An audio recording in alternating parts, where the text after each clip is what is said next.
Assalamu alaikum. Our topic of discussion is DNA structure and Watson-Crick model for the structure of DNA. सबसे पहले DNA क्या होता है ये हमने पिछले लेक्चर में भी किया था कि ये पॉलीमर है किसका, डीऑक्सीराइबोन्यूक्लियोटाइड का।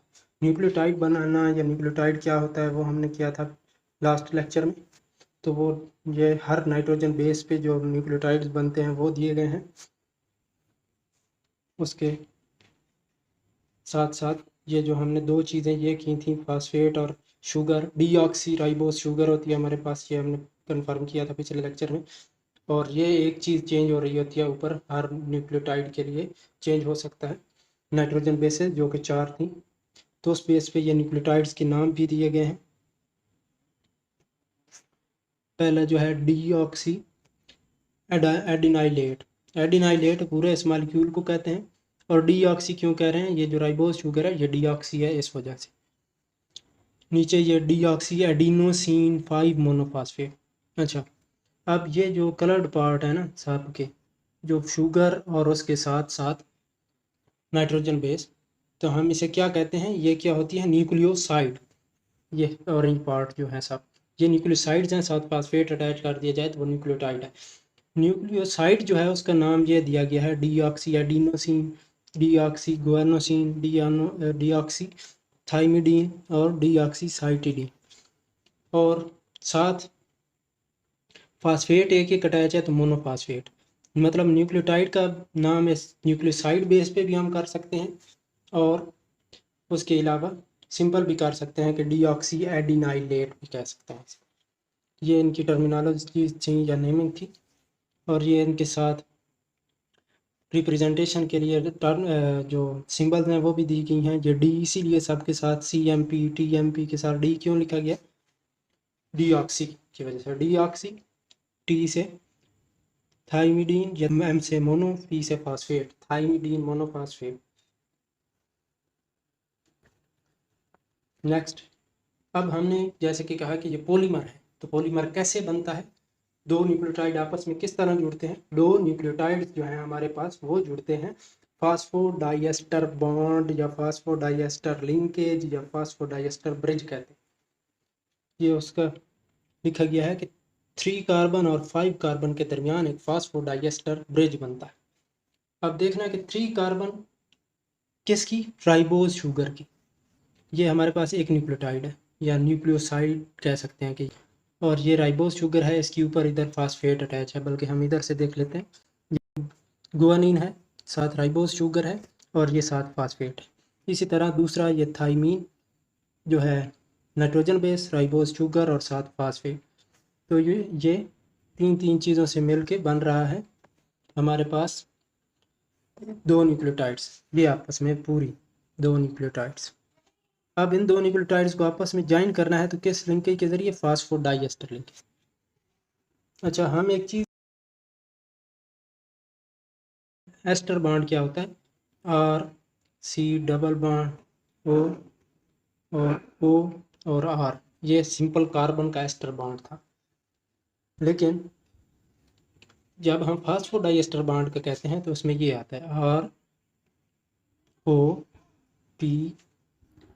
ये फास्फोरस है, डबल बॉन्ड O, और ये O नेगेटिव फॉर्म में भी हो सकता है, OH भी हो सकता है, और ये ऑक्सीजन भी है। दोनों तरफ ऑक्सीजन के ज़रिए फास्फेट अटैच है, और फास्फेट जो है डबल बॉन्ड ऑक्सीजन के साथ बना रहा है, तो इसे हम फास्फोडाइएस्टर कहते हैं। दोनों तरफ एस्टर लिंकेज क्रिएट कर रहा है। और कोई भी कार्बन हो सकता है, CH2 हो सकता है, इसी तरह जैसा कि यहाँ हमारे पास जो है क्या है, CH2 है, ये वाला, या इधर से हम देखें तो ये वाला CH2 है ये।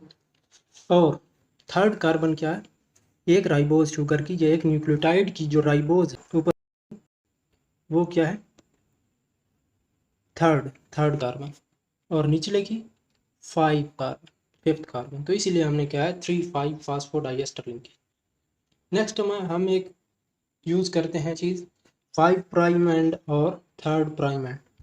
वो क्या होते हैं, वो एक्चुअली जो साइड हमारे पास फ्री है ना, ये देखिए लास्ट वन जो है, इसमें क्या है, 3rd कार्बन राइबोज की जो स्टार्ट से हो रही है, इस पे फास्फेट है लेकिन वो नेक्स्ट किसी न्यूक्लियोटाइड के साथ नहीं जुड़ा हुआ बल्कि फ्री फॉर्म में है, तो इसे हम 3 एंड फॉर्म कहेंगे क्योंकि 3 कार्बन फ्री है हमारे पास, फिफ्थ ऊपर ज्वाइंट है नेक्स्ट न्यूक्लियोटाइड के साथ। और लास्ट वन ये जो न्यूक्लियोटाइड है इसका फिफ्थ कार्बन के साथ फास्फेट अटैच है लेकिन वो फ्री है, तो इसे हम फिफ्थ एंड इसलिए कहते हैं 5 प्राइम एंड या फिफ्थ साइड या फिफ्थ कार्बन जो है वो फ्री फॉर्म में मौजूद है।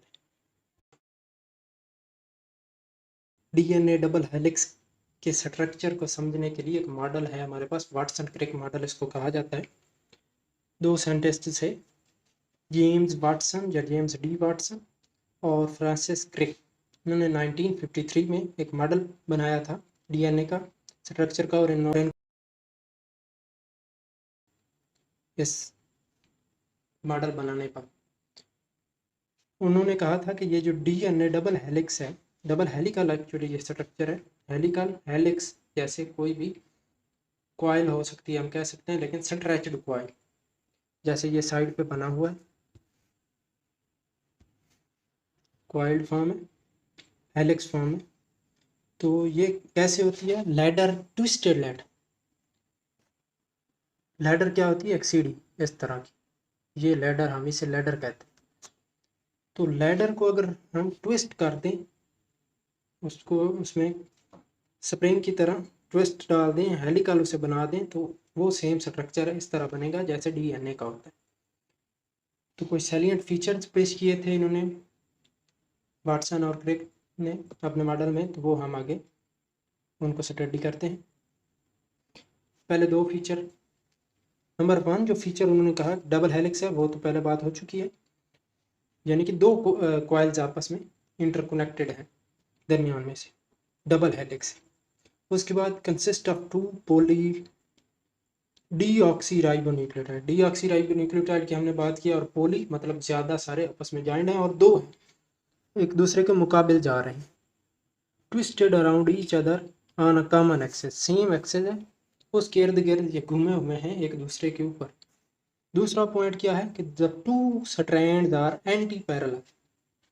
ये देखें, एक जो है ये यूं जा रहा है, निचली की तरफ डायरेक्शन है, अगर इसका ये 3 प्राइम एंड है और ये 5 प्राइम एंड लास्ट में, और दूसरा जो है उसकी डायरेक्शन सेम इसी तरह नहीं है बल्कि एंटी पैरेलल है, ये यूं, इसका 5 एंड ऊपर होगा, 3 एंड नीचे होगा, ये हम आगे भी देखेंगे। और ये लैडर भी बनी हुई है, इसको अगर हम ट्विस्ट फॉर्म में ले आए तो ये इस फॉर्म में आएगी, ये लैडर को ट्विस्ट किया हमने तो ये डीएनए का स्ट्रक्चर सेम बना। और क्या कहा कि 1 strand runs in the 5 to 3 end, जो यूं बात किया मैंने, ये वाला 5 to 3 आ रहा है, एक ये वाला 5 to 3 बात की है मैंने, 5 to 3 आ रहा है। तो दूसरा इसका उल्टा है, तो ये यहाँ से 3 से शुरू होगा और 5 की तरफ आएगा, इसका इधर 5 होगा, 5 एंड इसका 3 एंड एक दूसरे के एंटी पैरेलल होंगे। जिस तरह उन्होंने मिसाल दी है कि रोड पर चलती हुई गाड़ियाँ, एक 2 वे जो होता है हमारे पास रोड। नेक्स्ट फीचर है थर्ड जो हमारे पास है, वो क्या है, विड्थ और diameter of double helix is 20 angstrom और 2 नैनोमीटर।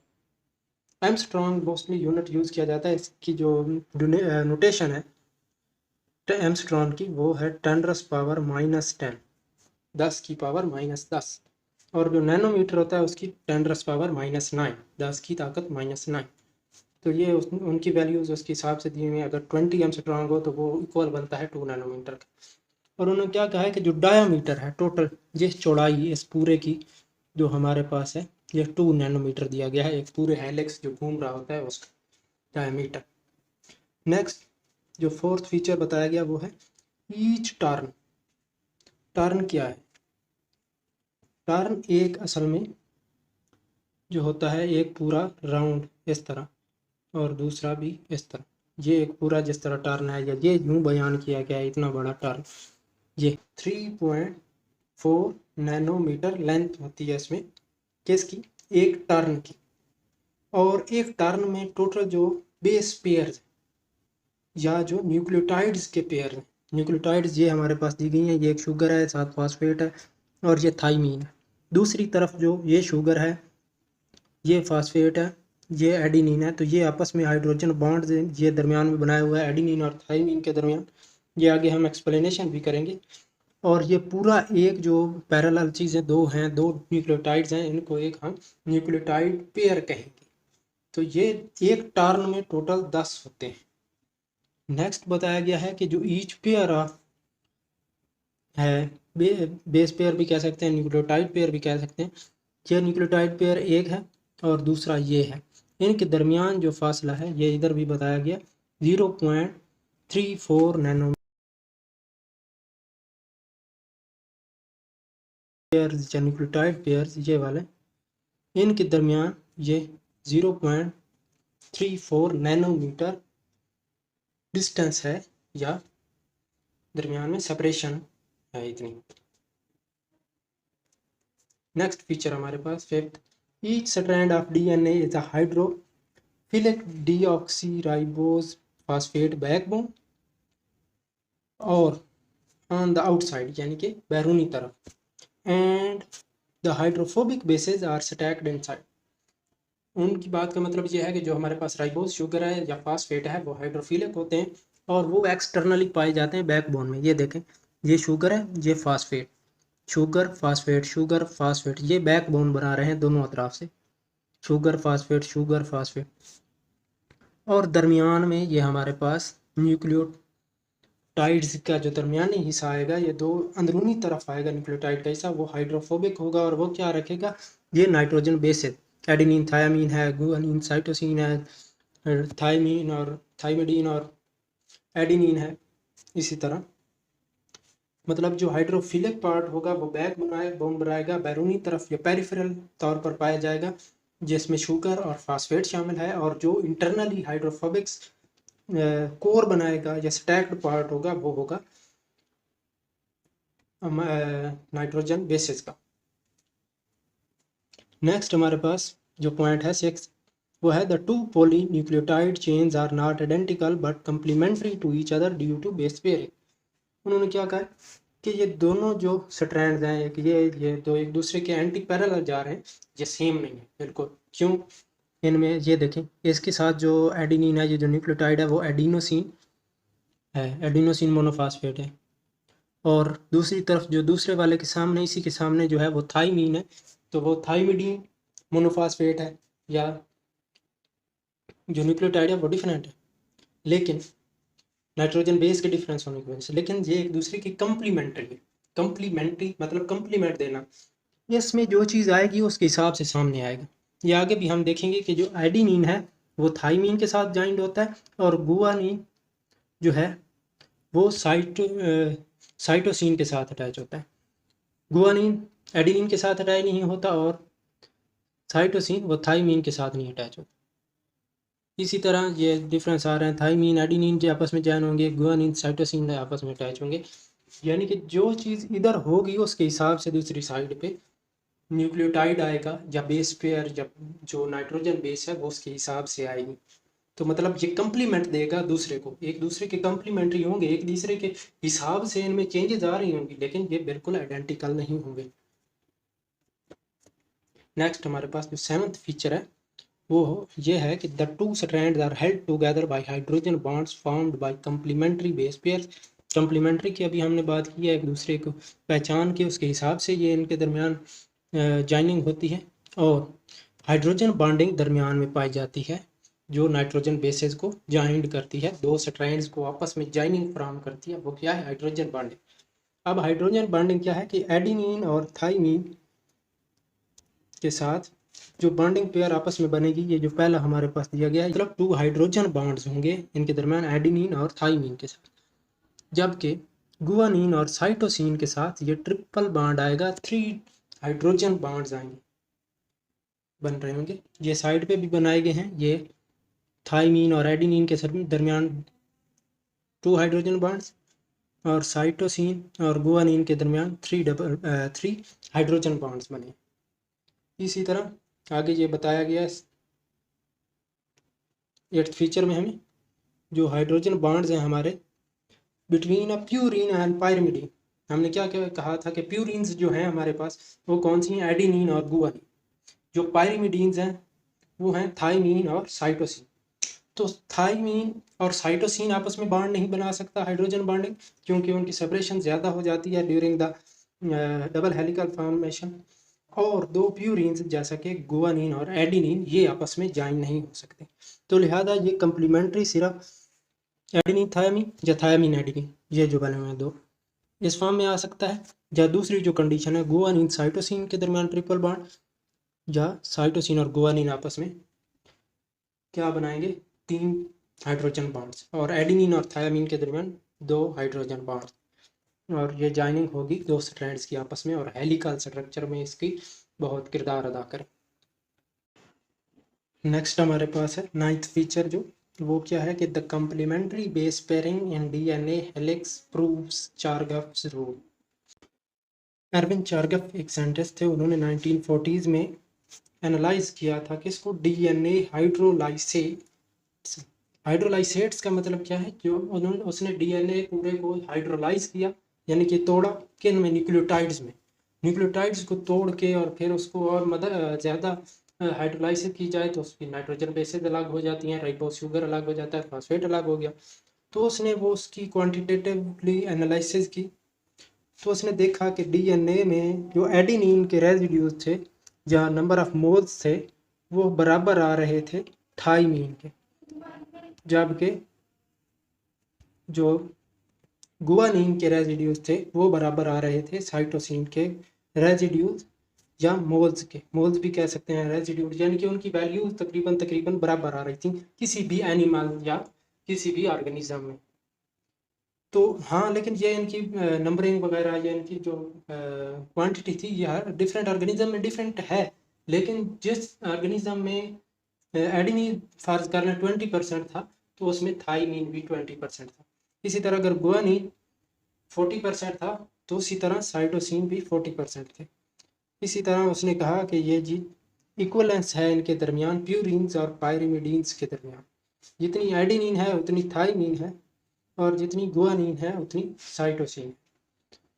तो इसको वाटसन एंड क्रिक मॉडल में इन्होंने पेश किया, तो उसके हिसाब से ये एरविन चारगाफ का जो रूल था, एरविन चारगाफ का, वो उसको कंफर्म कर रहे थे कि जी बिल्कुल ऐसा ही है, जितनी थाई एडिनिन आ रही है उतनी ही थाइमीन है, और जितनी, क्योंकि एडिनिन और थाइमीन एक दूसरे के कंप्लीमेंट्री नाइट्रोजन बेसिस हैं, तो कंप्लीमेंट्री नाइट्रोजन बेसिस या न्यूक्लियोटाइड्स में ये एक दूसरे के बराबर आएंगे। जितनी एडिनिन है ये दूसरे स्ट्रैंड में जो डबल स्ट्रैंड है, जबकि तो दूसरे स्ट्रैंड में ऑटोमेटिकली थाइमीन उसके सामने आना है, तो जितना एडिनिन आया उतना थाइमीन। इसी तरह गुआनिन और साइटोसिन के दरमियान भी यही ताल्लुक है। नेक्स्ट हमारे पास रोजालिंड फ्रैंकलिन और म्यूरिस विल्किंस थे, दो साइंटिस्ट। जो रोजालिंड फ्रैंकलिन एक्चुअली ये फीमेल साइंटिस्ट थी, तो इन्होंने एक मेथड यूज़ किया था डीएनए के फाइबर्स या डीएनए की पूरी स्ट्रक्चर को एनालाइज करने के लिए। क्या मेथड, एक्सरे डाइफ्रैक्शन। और एक्सरे डाइफ्रैक्शन के ज़रिए इन्होंने पूरा पैटर्न देखा था डीएनए में 1950s में। तो ये तकरीबन क्या कहते हैं हम, ये वाटसन और क्रिक मॉडल को कंफर्म करता था कि ये सेम। अब हम वही पॉइंट ये देखते हैं कि ये भी कंफर्म करता है सेम, एडिनिन बराबर है थाइमीन के और गुआनिन बराबर है साइटोसिन की किसी भी डीएनए में या डीएनए के रेजिड्यूज में। नेक्स्ट हमारे पास 10th